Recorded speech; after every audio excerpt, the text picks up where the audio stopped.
اور دیکھیں، اچھا ایک بات میرے اب بھی آ گئی ذہن میں. میں فضائل قرآن پڑھ رہا تھا. اب ظاہر ہے یہ فضائل درود کا میں پوسٹ مارٹم کر رہا ہوں، لیکن میں ایسی اچانک میری نظر پڑی فضائل قرآن میں ایک بڑی عجیب و غریب بات مجھ سے چھوٹ گئی جو میں بتانا بھول گیا آپ سے. میں جب بریلویوں کے زمانے میں بریلوی تھا تو ہمارے مدرسے میں ایک تقریر رٹائی جاتی تھی، اور وہ تقریر بڑے جوش و خروش سے مجھے یاد تھی، اور بڑے بڑے جلسوں میں بھی میں نے وہ تقریر کی ہے بریلوی کے زمانے میں. اور وہ تقریر کیا تھی؟ وہ تقریر ورفعنا لک ذکرک تقریر تھی، اور اس کے اوپر تقریر کرتے میں یہ شروعات یہ تھی کہ میں نے شروعات یہ تھی، میں بھول گیا زمانہ ہوا، لیکن بہرحال کچھ باتیں یاد ہیں، رٹی ہوئی چیز ہے. میں کہتا تھا کہ پورے قرآن کی تفسیر سورہ فاتحہ میں موجود، سورہ فاتحہ کی تفسیر بسم اللہ میں موجود، بسم اللہ کی تفسیر بسم اللہ کے بے میں موجود، اور بسم اللہ کے بے کی تفسیر بسم اللہ کے بے کے نقطے میں موجود. اتنے میں ایک کچھ فہم کھڑا ہوا، کوئی بددین کھڑا ہوا، کوئی دہریہ کھڑا ہوا. اس نے کہا کہ مولانا، دیکھیں یہ بریلوی انداز میں اپنا رہا ہوں، اس نے کہا مولانا آپ تو عجیب و غریب باتیں کر رہے ہیں، پورے قرآن کی تفسیر سورہ فاتحہ میں کیسے موجود ہو سکتی ہے، اور پورے سورہ فاتحہ کی تفسیر بسم اللہ میں کیسے موجود ہو سکتی ہے، بسم اللہ کی تفسیر بسم اللہ کے بے میں کیسے موجود ہو سکتی ہے، اور پورے قرآن کی تفسیر بسم اللہ کے بے کے نقطے میں کیسے آ سکتی ہے، کس طرح سے پورا قرآن بسم اللہ کے بے کے نقطے میں سما سکتا ہے. میں نے اس سے کہا تو کچھ فہم لگتا ہے، تیری کھوپڑی گھومی ہوئی ہے. میں نے فوراً ہندوستان کا نقشہ اٹھایا، یا میں نے پورے دنیا کا نقشہ اٹھایا. میں نے اس سے کہا کہ ذرا ہندوستان کا نقشہ اٹھایا، اور میں نے اس سے کہا کہ میرے بھائی ذرا اس پہ بتا دلی کہاں ہے. اس نے ایک نقطے کے اوپر انگلی رکھ دی. میپ اٹھایا میں نے کہا دلی کہاں ہے. اس نے ایک نقطے کے اوپر رکھ دی انگلی رکھی. میں نے کہا کلکتہ کہاں ہے. اس نے ایک نقطے کے اوپر انگلی رکھی. میں نے کہا ظالم اتنا بامبے کہاں ہے. اس نے ایک نقطے کے اوپر انگلی رکھی. میں نے کہا ظالم جب پوری بامبے ایک نقطے میں سما سکتی ہے، جب پوری دلی ایک نقطے میں سما سکتی ہے، جب پورا کلکتہ ایک نقطے میں سما سکتا ہے، تو پورا قرآن بسم اللہ کے بے کے نقطے میں کیوں نہیں سما سکتا ہے. اللہم صلی علی سیدنا مولانا. اب اس کے اوپر نعرے رسالت، سمجھ رہے ہیں یہ انداز ہے. ہاں اور سنیے، اور وہی وہ نقطہ ہے، دیکھو آگے بڑھو، وہی وہ نقطہ ہے جس کے بارے میں حضرت علی کرم اللہ وجہ الکریم نے فرمایا کہ انا مدینۃ العلم وعلی بابھا. اللہ کے نبی نے فرمایا کہ میں علم کا شہر ہوں اور علی اس شہر کے دروازہ ہیں.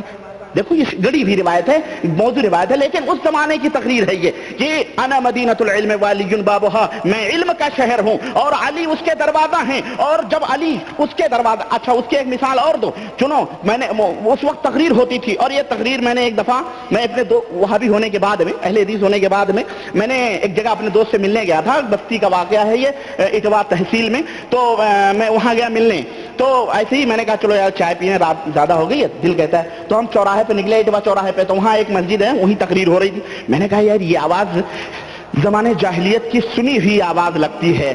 کہا کیوں؟ بولے میں چلو چلتے ہیں، یہ میلاد کہیں ہو رہا، چلتے ہیں سنتے ہیں اس مولوی کون ہے. تو گیا تو وہاں ایک مولوی تھا، بھاؤپور پپری وہاں ایک گاؤں ہے، وہاں کا ایک مولوی تھا. میرا نام کیا چھوڑیں آپ، میں نام نہیں بتانا چاہتا.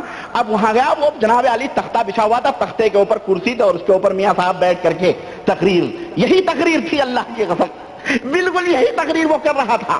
اور اس تقریر میں کیا کہا معلوم ہے؟ آگے وہ جو میں بیان کیا کرتا تھا وہ تقریر کیا تھی، وہ تقریر یہ بھی آگے چلیں، وہ تو بے کے نقطے میں موجود. آگے کہتا ہے کہ جب بے کے نقطے میں پورا قرآن آ سکتا ہے، تو ایک مثال آپ کو اور دوں کہ راجستھان کی اجمیر کے اندر دھرتی پر، ہندوستان کی دھرتی پر خواجہ غریب النواز آتے ہیں، اور وہ پانی سے منع کر دیتا ہے. اس وقت کا بادشاہ، اس وقت کا راجہ پانی سے منع کر دیتا ہے. مریدوں نے کہا حضور پانی سے منع کر دیا ہے راجہ نے. تو حضرت خواجہ غریب النواز نے اپنے مرید کو ایک کاسا دیا اور اس سے کہا جاؤ انا ساگر کے اوپر. کہا حضور انا ساگر کے اوپر پہرے بیٹھائے ہوئے ہیں، اور ہم وہاں سے پانی کیسے لائیں؟ حضرت غریب النواز نے کہا یہ میرا کاسا لو. کاسا یعنی پیالہ، یہ میرا کاسا لو، ایک پیالہ.